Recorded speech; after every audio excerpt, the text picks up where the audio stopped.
Welcome back to The Other Side of Change, only on the Black Star Network. As we close out 2025, it's time to take stock, not just of what happened, but what it means. This year has been brutal, beautiful, painful, and it has been revealing. I'm here with my co-host, Brea Baker, and we are going to talk about everything from the immigration crackdowns to DEI rollbacks to generational protests and culture fights. The stakes have never been higher for Black communities, immigrants, and it's time that we stand for justice, even more so than ever.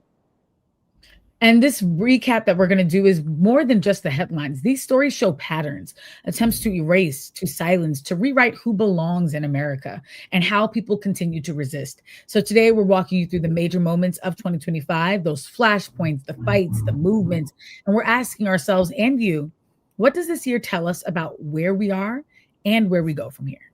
But first, the headlines. So some recent news, Representative Jasmine Crockett has launched her Senate run in Texas, shaking up the Democratic primary. Representative Crockett has been a very notable force in the resistance of the Trump administration. She has been unapologetic. She has not code switched. She's been in some very public battles with Marjorie Taylor Greene, and she has snapbacks for days. People are excited to see what it could look like to have not just a Black woman, but this Black woman in the Senate. Yes, and already there's been some discrepancy online where folks are criticizing Jasmine Crockett's record. Rightfully so, right? That is a part of our democratic process. And I think we need to give space for that. At the same time, let's not replicate many of the same toxic behaviors and misogynoir behaviors that we saw happen in the last few elections, particularly the election of Kamala Harris running for president. Criticism is necessary. Discrimination and abusive words does not help the conversation, does not move our party forward. So I'm super excited for this announcement. I think it's going to open the race up and hopefully, allow us to have more critical conversations regarding the type of Democrat we want to be representing our interests. It's going to be interesting to see how this unfolds over the next few months. Yeah, I'm excited. I'm very, very excited to see this. I'm excited too. Yeah. So in my first headline of the day is an interesting one, and there are mixed feelings on whether or not it's a good decision. We've all seen over the last few years the devastating implications that social media has had on our young people, especially those under age 16. And many countries are already taking steps to limit access to social media for mental health, for physical safety. And Australia is taking the first step. They are putting a national ban on social media accounts, no access for social media accounts for children under the age of 16 years old. This ban will extend to platforms like Instagram, Facebook, Threads, Snapchat, YouTube, TikTok, Kick, Reddit, Twitch, and X. All of the platforms are claiming that they will comply with the ban by using age verification technology to identify under 16-year-olds and suspend those accounts. But those platforms are saying that they do not believe that by doing so, it would actually make children safer.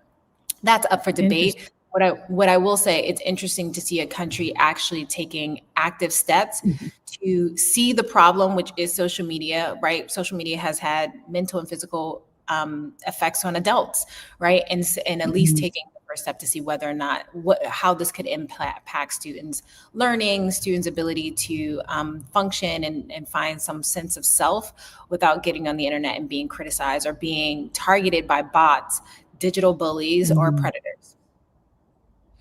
Yeah, I'm very interested in that. I know that Meta has just rolled out teen accounts and they have restrictions, but those restrictions are not.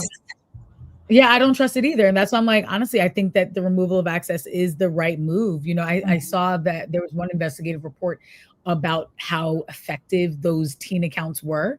So someone created a teen account as if they were a young male, and they were shown so much misogynistic content, so much Charlie Kirk-esque content, begging the question like, okay, so are you just feeding teens something that's going to further radicalize them towards like being anti-women, anti-racial justice? Like, what are you actually filtering out if that's what you're showing? And ultimately, it's not changing the fact that these screens are not, like, the screen time is just not good at that age with how much your self-esteem and like personal brand, like even thinking of personal branding and at that age is insane. You know, I'm just grateful that I had a childhood where that wasn't the case. And this is where I feel like I'm aging myself. But yeah, I'm really grateful. Like I didn't have social media until I was in college, like truly. I know there's something to be said.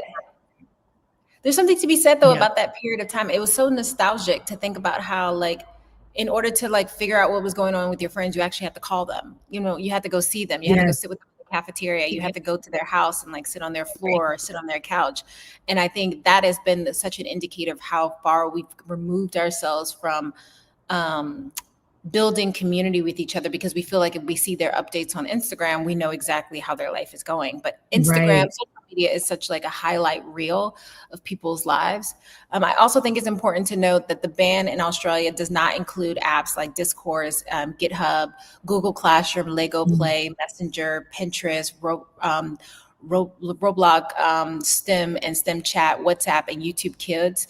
A lot of people are perplexed by that because we've seen in recent years a lot of gaming sites have specifically been targeting. There's been adult predators who have been targeting children inside these chats. So we'll see. We'll continue to see how this unfolds, but I think it's a prime example that we do need to safeguard children's access to very inappropriate help, safeguard my access to inappropriate content, because it is eating away at our brains. And I'm hopeful that this will have better impact for the self-esteem and safety of children. Yeah, America, facts, you know, so, I mean, no, we're not watching. Of course we're not. We never do anything good. Australia has also been really great at curbing gun violence after their last mass shooting, and speak on it. Do shit about that. So, but no, I'm excited. It feels like this is a first step, and hopefully they do expand it and deepen it. And when they see, you know, if they see success with it. To go to another headline and another congressional race, Brad Lander, for those who are unfamiliar, he was a top candidate for New York City mayor. He linked arm in arm with Zoran Mamdani, who is the next mayor of New York City. And they really were in deep support of one another's campaigns, both great progressives. Brad Lander is a Jewish American leader in New York City who was really close to taking it and really in a move that showed that he was more committed to progressives making it over the finish line than in him being the one to take the glory. He made sure that he backed Zoran so that, you know, they weren't splitting the vote in a way that would lead to Cuomo or Eric Adams getting in. And so after that move, Brad Lander is now running for Congress with full support from his friend Zoran Mamdani. I think a lot of New Yorkers are excited to see that because he was their, you know, second choice if it hadn't been Mamdani to be the next mayor. And now we'll hopefully get both of them representing New York in some capacity. So I think this is an exciting move and shows the power of coalitions, that in a world where everyone is trying to be the next star, there's nothing more beautiful than actually committing to the agenda, committing to the platform, committing to the people, and finding your lane. And that lane didn't end up being the mayoral race for him, but it might be Congress. So stay tuned on whether he'll take that seat from the current incumbent. And this is a prime example why we need to build the bench, right? Like to really sustain the work of any elected official, he needs allies within his party, allies within city council, allies within different branches of government that enables for his policy to pass at the state, at the federal level, which is why we need to invest more in like creating pathways for progressive candidates to be able to run for office. And I do think we're going to see an influx of that in 2026, similar to what we saw in, was it 2016 and 2020? So I'm excited for a potential blue wave. And I think that I love the fact that Lander and Mamdani were very true to their cause, didn't allow themselves to waver, even in the face of like heavy criticism from mainstream media. And I think that has won over the hearts and minds of a lot of voters who feel like candidates are willing to throw certain communities under the bus in order to get themselves elected. The tide is changing. And they do have to do that. Yeah. He's very proud to be Jewish, and he was very proud to support a Muslim American to be the next mayor of New York City. And I'm really excited to see the way that they are able to prove that you can be progressive and proud of who you are while also not needing to be the only voice in the room. Exactly. So my final headline is a doozy. Unfortunately, we know the Trump administration hates immigrants. We know the Republican Party is looking for ways to continue to create barriers for immigrants to come into this country, immigrants who are already a part of the process of receiving citizenship to be blocked. And so in this next kind of chapter of cruel and unusual punishment, the Trump administration wants to recruit more deportation judges to reside over some of the lower courts. What we've seen in recent months is that been based on the problem that the Trump administration has created. Right now, we have a backlog of more than 4 million immigration cases that are still pending, and it continues to grow. And because of this massive influx of cases, there's not enough judges to preside over them. And as a result, the immigration or the Department of the Executive Office of Immigration Review has launched a new campaign ad and a website to recruit new judges who can be a part of the Trump kind of regime to kick out immigrants and asylum seekers. So just when you think they couldn't go any lower, they lifted the floor and went to hell. Yeah. Right. I'm like, and they were already in hell and they found new depths to hell. It is mind blowing the way that they can continue to prove like it actually can get worse. Like just when you think that it's rock bottom, as you said, nope, they've lifted the floor. That is They're like, oh my beer, we can get worse. Right. That is insane. I think it also just proves why down ballots matter so much and why we need people in every vein. I think a lot of eyes, rightfully so to an extent, go towards, presidential races, Senate races, governor races, but we need aldermen, city councilmen, judges, district attorneys. We need to be in all of these spaces, school board of education, because they're in all of these places. I think that is how their strategy has proven so successful. They really entrench themselves in local politics so that when they did take over federal politics, they were already in place to just continue it. It's God, it's never ending, but it needs to end. We'll see. With that being said, we're going to take a quick break. Again, you are watching The Other Side of Change only on the Black Star Network, and we will be right back.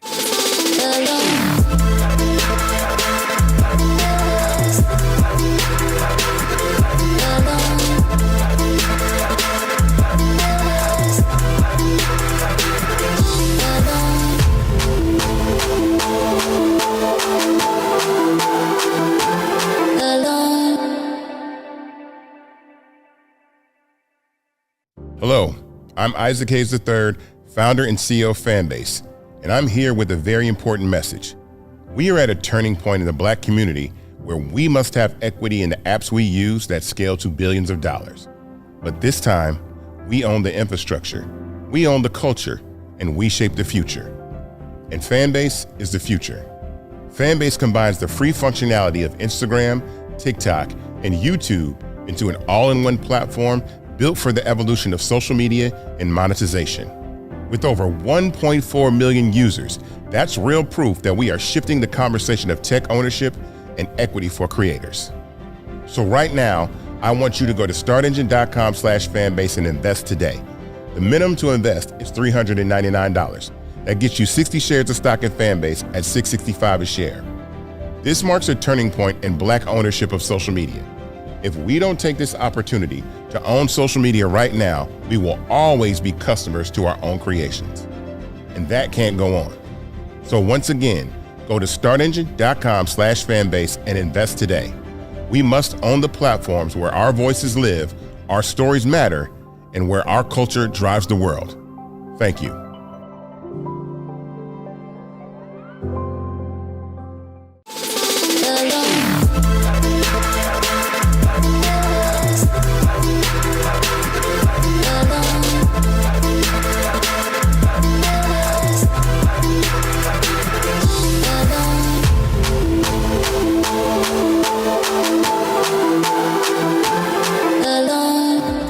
Welcome back to The Other Side of Change, only on the Black Star Network. Let's begin with one of the biggest undercurrents of the year, the systematic rollback of diversity, equity, and inclusion initiatives across institutions and industries.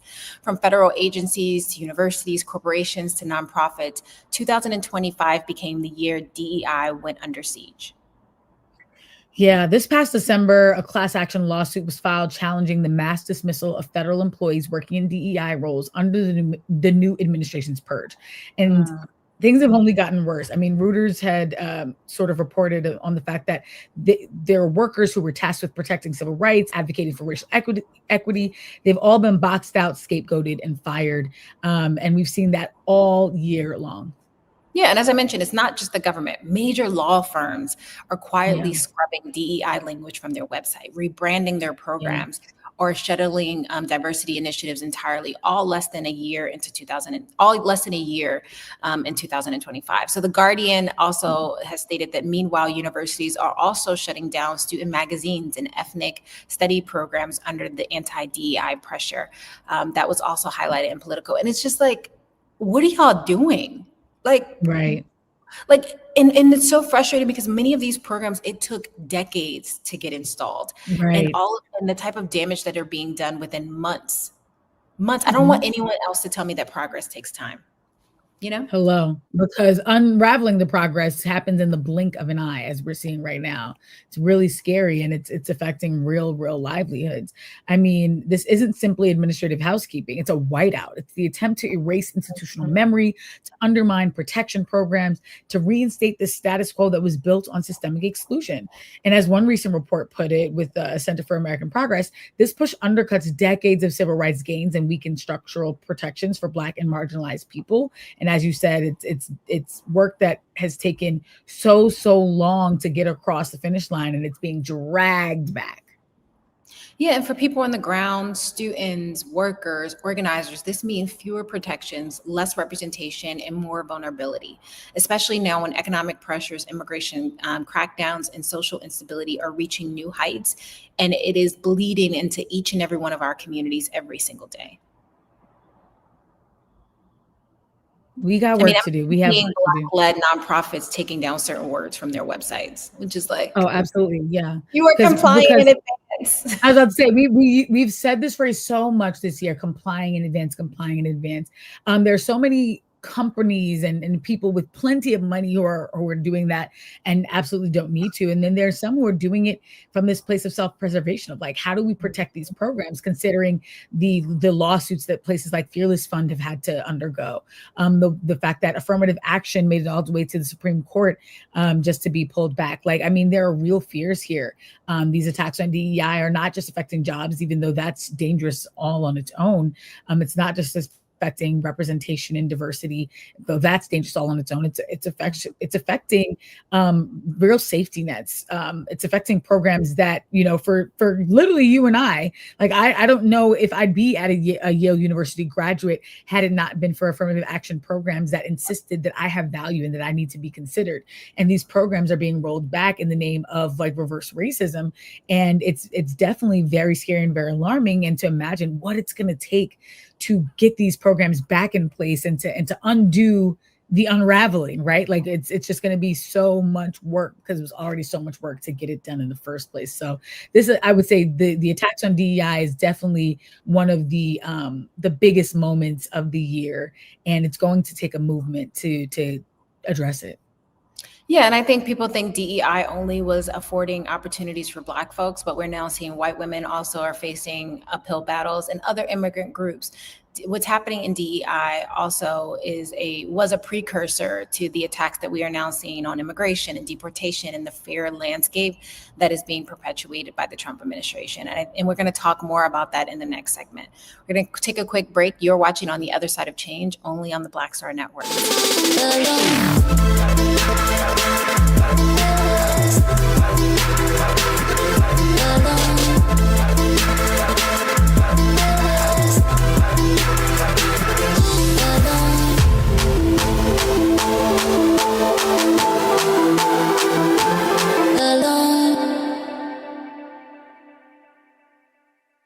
They said the quiet part out loud. Black votes are a threat, so they erased them. After the Supreme Court gutted the Voting Rights Act in 2013, Republican legislatures moved fast. New voter ID laws, polling place shutdowns, purges of Black voters from the rolls. Trump's Justice Department didn't stop it, they joined in. In 2018, his DOJ backed Ohio's voter purge system, a scheme that disproportionately erased black voters. Their goal, erase black votes and political power. Yeah, that happened. These are the kinds of stories that we cover every day on Roland Martin Unfiltered. Subscribe on YouTube and download the Black Star Network app. Support fact-based independent journalism that centers African Americans and the issues that matter to our community.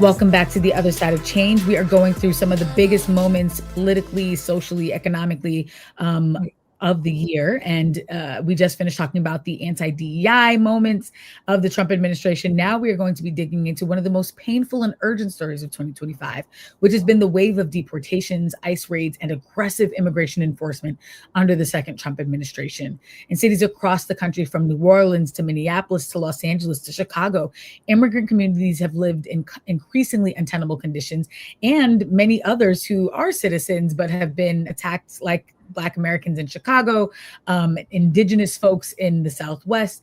Things have been getting really, really scary. Yeah, a new study that just came out in 2025 found that 41% of immigrants now say that the U.S. is too tough in enforcing immigration laws, more than double that share from 2023. A large portion said they avoid everyday activities like work, medical care, or seeking assistance for fear of arrest.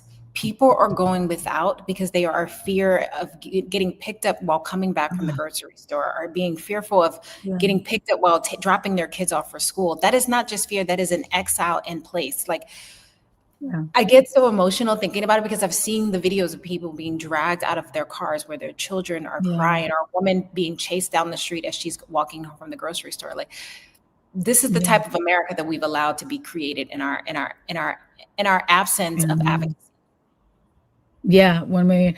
I think it's to your point of the videos, it's been scary seeing, cops posted up outside of schools, outside of churches, outside of workplaces, just waiting to catch people. As you said, traffic stops turning into kidnappings. It has been really alarming. And we knew this from the first Trump administration, that he was going to come down hard on immigration. He had done the Muslim bans and things of that nature, but as you said, it has become untenable. People are not getting medical care, or not going to school, or not going to work. I mean, school districts have said like attendance is all the way down because parents are worried that they will never see their children again, and that they'll get separated during a school day. I mean, the crackdown has also not just targeted undocumented people, even lawfully present migrants and naturalized citizens report feeling less safe. People who are born in America reported feeling less safe. ICE raids in Chicago destroyed apartment buildings full of citizens. I mean, it has led to distrust of the legal system. People, as you said, avoiding basic needs and being afraid for their lives and their families. Yeah, and communities are responding. The Day Without Immigrant protest this year showed how central immigrants are to the U.S. economy and the culture, and how fragile their safety really is under the current policy. I saw a school the other day that the students, I think they were high school students, walked out of the school in protest in solidarity with immigrants. And it's just a prime example that we can, each and every one of us have a role to play. So whether you are as young as a high schooler or a middle schooler, or you as successful as a business leader, there's a role you can play in making sure that we can protect the lives of immigrants, because they are core to who America is. America would be nothing without immigrants and slaves. But more importantly, they contribute every single day to upholding and sustaining our economy in certain industries that immigrants dominate in, and we are indebted to them, and we need to protect them. Yeah, I could not agree more.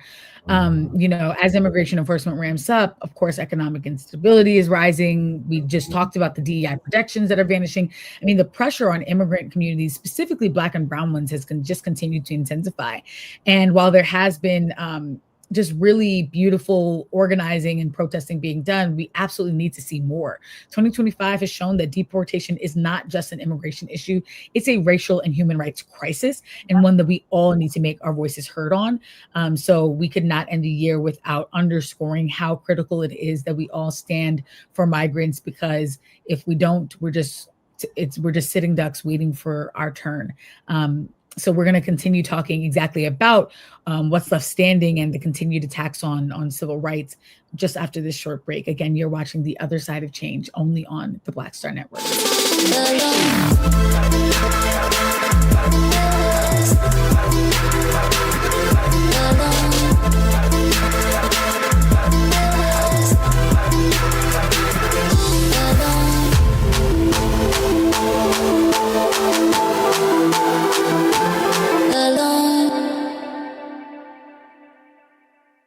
They said the quiet part out loud.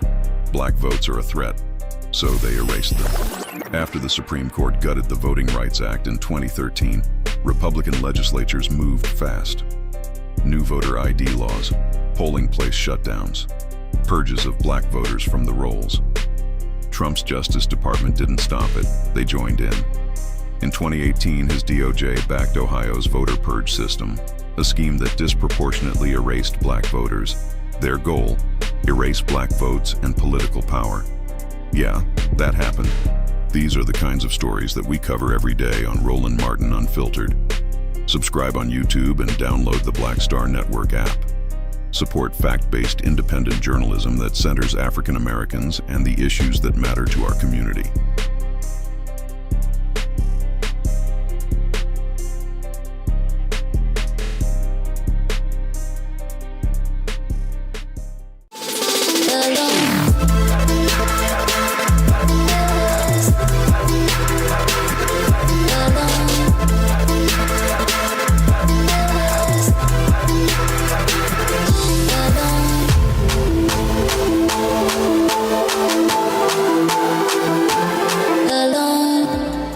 Welcome back to The Other Side of Change, only on the Black Star Network. As Brea has mentioned, we are doing a year in review as we close out 2025, the year of hell. But there's also been some great things that have happened in each of our personal lives. But the truth of the matter is, this has been an all-out attack on everything that we know to be true about our democracy, our civil rights, and what's left standing as a result. So heavy on another thread this year is attacks on democracy, civil rights, and the representation.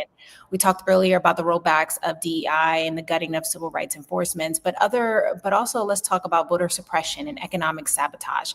The structure of equity in America is being strategically unraveled in broad daylight. Exactly. The vision laid out by what's sometimes referred to as the Great Resegregation. It's been this radical push to re-engineer America to be poorer, whiter, less equal, and less democratic. And it's felt very real this year. There's been an immense whitewashing, whether it be redistricting of maps, rewriting school curriculum, censoring Black thought. It's been a deep and direct attack on multiracial democracy, and one that, again, feels really hard to undo. Because it feels hard to undo because we've seen how long it takes to get us here, right? And I think, and it's hitting Black middle class and working class families hard. Let's start with jobs. In early 2025, Black women unemployment rose to nearly 40% compared to white women due to the targeting of eliminating DEI jobs, HR departments, and community center positions across both corporate and nonprofit sectors. According to the U.S. Bureau of Labor Statistics, Black women now face jobless rate at 6.9%, double that of white women, and significantly higher than pre-2020 levels. That's not just a stat. That is economic violence. Yeah. I mean, and as inflation eats into household budgets, we can't afford any of this. The Biden era boost to SNAP benefits officially expired this spring, affecting over 40 million Americans. Of course, that disproportionately affecting Black and brown families. The average family of three has lost $95 a month in food support. In states like Mississippi, Louisiana, and Arkansas, where food insecurity was already high, food pantries saw demand jump 35% immediately after those cuts. As Jamira said, this isn't just policy, it's survival. Yeah, now layer that in what the Department of Education did this year, right? In May of 2025, the DOE, under conservative leadership, redefined what counts as a professional degree from federal financing aid calculations, excluding dozens of programs from Black surveying institutions to progressive fields like public health, social work, gender studies, and African American studies. It means thousands of students of color saw their loan caps slashed or lost access to full Pell Grant eligibility. And again, the burden falls hardest on Black and first-gen students, which we know is an intentional effort by the Trump administration because Trump hates Black people. Hello. Yeah. Using, not that we're not supporters of Kanye anymore, but like to what he said about George Bush back during Katrina, like he really does. The systemic nature of this, it's not just on paper. It's people's real lives, whether it's your job, your groceries, your degree, your medical care. Everything has become deeply, deeply politicized, and the outcome is the same. Less power for us, less access for us, less representation for us. Marginalized people become more marginalized, and the powerful become richer and have more access than they ever had before. Yeah, and to be honest, we can't forget about the political implications of that. All of these economic policies shrink Black middle class, voter turnout, and also that impacts every single decision we're able to make for the betterment of our communities. Add in that we now have voter ID laws, polling closures, federal felony disenfranchisement that is happening to voters, and strategic disinformation. And you're looking at a map being redrawn all across the country to try to limit the representation of Black and Brown in the voting pool, as we saw in Texas. Yeah, they're trying to make sure that that all of the changes and shifts that they've made in the last 12 months alone are very cemented. Thankfully, in response, the National Urban League has declared a state of emergency for civil rights in 2025 and is really sounding the alarm, as are many other organizations. They've warned that the dismantling of federal protections of education access and economic equity will reshape America for a generation, if not many more. As I said, they're not alone. Organizations from the NAACP to the Advancement Project have also echoed those alarms. And so it's not that people are unaware of what's happening. It's that we just have to be more organized and showing that we're not going to stand for this. Absolutely. So we're going to take a quick break. We'll be right back only on the other side of change, Black Star Network.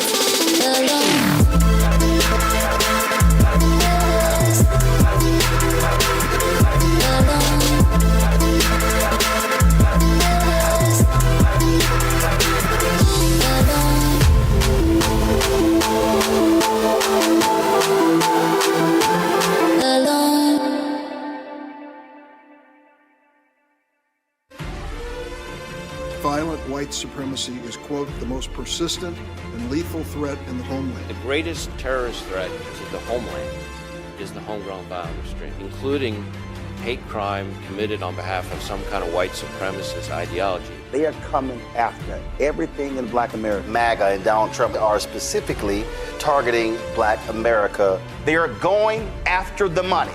Attack Black Lives Matter. Attack critical race theory, attack woke, DEI. MAGA wants to defund Black America. This is a perfect example of their desire to completely degrade and de-emphasize Black people.